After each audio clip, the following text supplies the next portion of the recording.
Salah satu pekerjaan iblis yang paling sukses adalah mendakwah. Alkitab juga berkata bahwa iblis adalah pendakwa yang mendakwa kita siang dan malam di hadapan Tuhan. Nah, apa artinya dia sebagai pendakwa? Artinya dia mengingatkan kita tentang segala kegagalan masa lalu kita, serta kesalahan kita, dan juga setiap kejatuhan kita. Sebagai pendakwa, ia juga mendakwa kita tentang ketidakmampuan kita menghadapi masalah, ketidakmampuan kita dalam menghadapi persoalan hidup, ketidakmampuan kita dalam menghadapi tantangan demi tantangan. Bahkan juga dia mengingatkan kita tentang dosa dan kesalahan kita, sehingga kita merasa hidup kita tidak berarti, hidup kita tidak bisa diampuni, kita merasa sudah terpisah jauh dari Tuhan.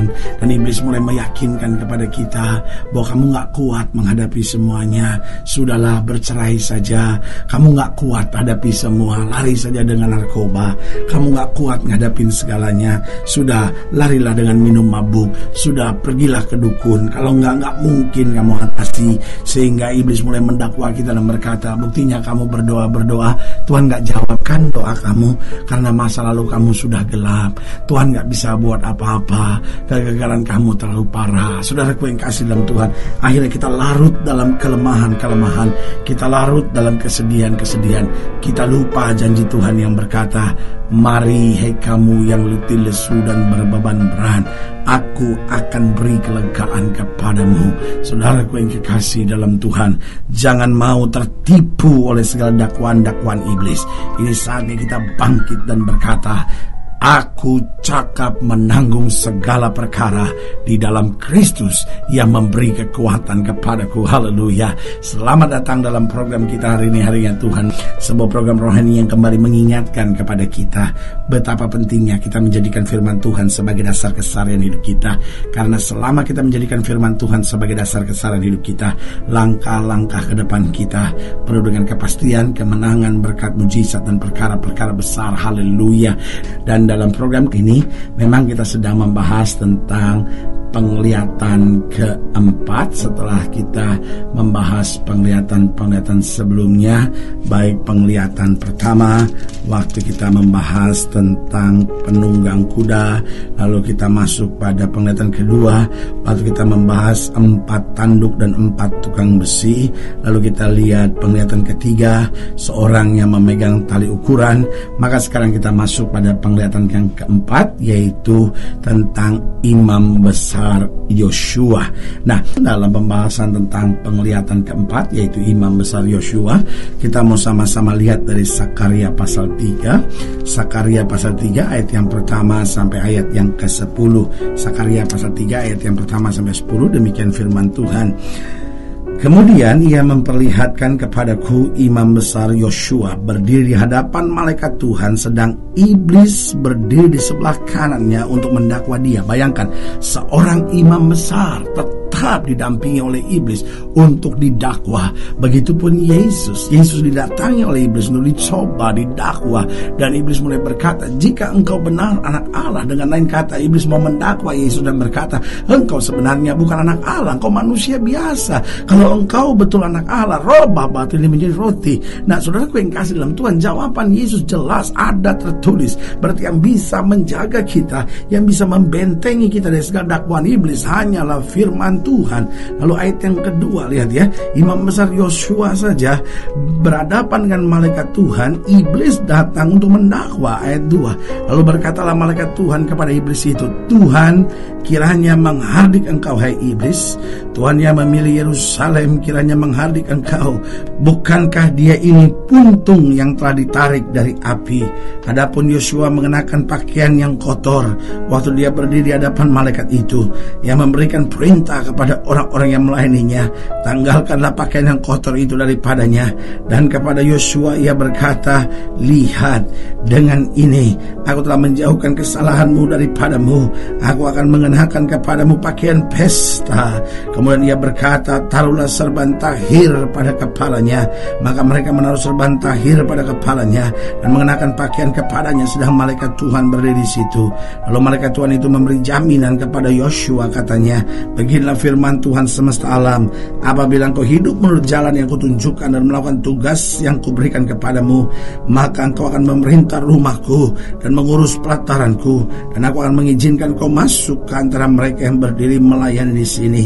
Dengarkan, hai imam besar Yosua, engkau dan teman-temanmu yang duduk di hadapanmu, sungguh kamu merupakan suatu lambang, sebab sesungguhnya aku akan mendatangkan hambaku, yakni sang tunas. Sebab sesungguhnya permata yang telah kuserahkan kepada Yosua, satu permata yang bermata 7, sesungguhnya aku akan mengukirkan ukiran di atasnya, demikian firman Tuhan semesta alam, dan aku akan menghapuskan kesalahan negeri itu dalam 1 hari saja.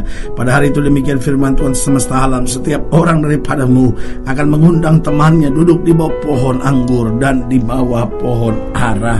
Nah, saudaraku yang kekasih dalam Tuhan, di sini kita bisa melihat beberapa hal tentang penglihatan ini. Yang pertama, dikatakan Yosua pakaiannya diubah dari tadinya pakaian kotor kemudian menjadi pakaian pesta. Saudaraku yang kasih dalam Tuhan, iblis ahli sekali dalam mencari kelemahan dan kekurangan kita.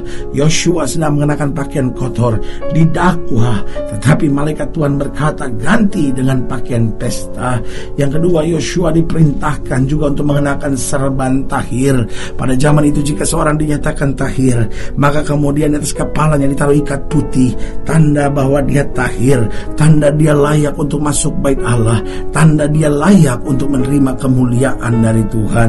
Lalu yang ketiga, apa yang kita bisa pelajari dari persoalan penglihatan imam besar Yosua ini?